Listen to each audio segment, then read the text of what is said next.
ലോകമെമ്പാടുമുള്ള എല്ലാ മലയാളികൾക്കും ഐശ്വര്യത്തിൻ്റെയും സമൃദ്ധിയുടെയും വിഷു ആശംസകൾ. ഇന്ന് നമ്മൾ തയ്യാറാക്കാൻ പോകുന്നത് വിഷുക്കട്ടയാണ്. എളുപ്പമാണ് കേട്ടോ വിഷുക്കട്ട ഉണ്ടാക്കാൻ. അപ്പോൾ പച്ചരി വെള്ളത്തിൽ കുതിർത്തത് വേവിച്ചെടുക്കുക. അതുപോലെ തന്നെ ശർക്കര ജീരകം ചേർത്ത് ഉരുക്കിയെടുക്കുക. പശുവും പാലിൽ ആണ് കേട്ടോ നമ്മൾ ഇന്ന് തയ്യാറാക്കാൻ പോകുന്നത്. അതുകൊണ്ട് തന്നെ പശുവും പാലിൽ ഏലക്ക പൊടിച്ചതും പഞ്ചസാരയും ചേർത്ത് തിളപ്പിച്ച് വയ്ക്കുക. അരി കണ്ടു നന്നായി വെള്ളം വറ്റി വന്നിട്ടുണ്ട്. അരി പകുതി വേവും ആയിട്ടുണ്ട് കേട്ടോ ചോറ്.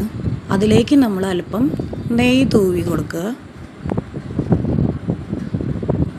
നന്നായി ഇളക്കി യോജിപ്പിച്ചതിന് ശേഷം പശുവിൻ പാലിൻ്റെ മിക്സ് നമ്മളിതിൽ ചേർക്കുക. കാരണം വെള്ളം വറ്റി തുടങ്ങിയിട്ടുണ്ടല്ലോ. അപ്പോൾ തന്നെ ചൂടാക്കിയ പശുവിൻ പാൽ നമ്മൾ ചേർത്ത് നന്നായി തിളപ്പിച്ച് കൈയെടുക്കാതെ തിളപ്പിച്ച്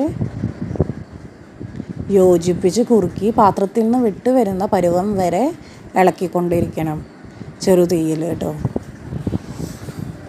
കണ്ടോ, നന്നായി ഇളക്കി ചട്ടിയിൽ നിന്ന് വിട്ട് വരുന്ന പരുവം വരെ നമ്മളെടുക്കുക.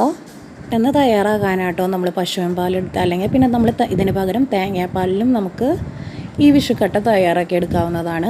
ശേഷം ഈ വിഷുക്കട്ട നമ്മളൊരു വാഴയിലേക്ക് മാറ്റിയിട്ടുണ്ട് കേട്ടോ. ഇതുപോലെ നമ്മൾ സെറ്റ് ചെയ്ത് വെച്ച് മുറിച്ച് മീതെ ശർക്കര പാനി ചേർത്ത്, ഞാൻ പറയാൻ വിട്ടുപോയിട്ടോ, ജീരകം ഞാൻ ശർക്കര പാനിയിലാണ് കേട്ടോ, എനിക്കതാ ഇഷ്ടപ്പെട്ടെ.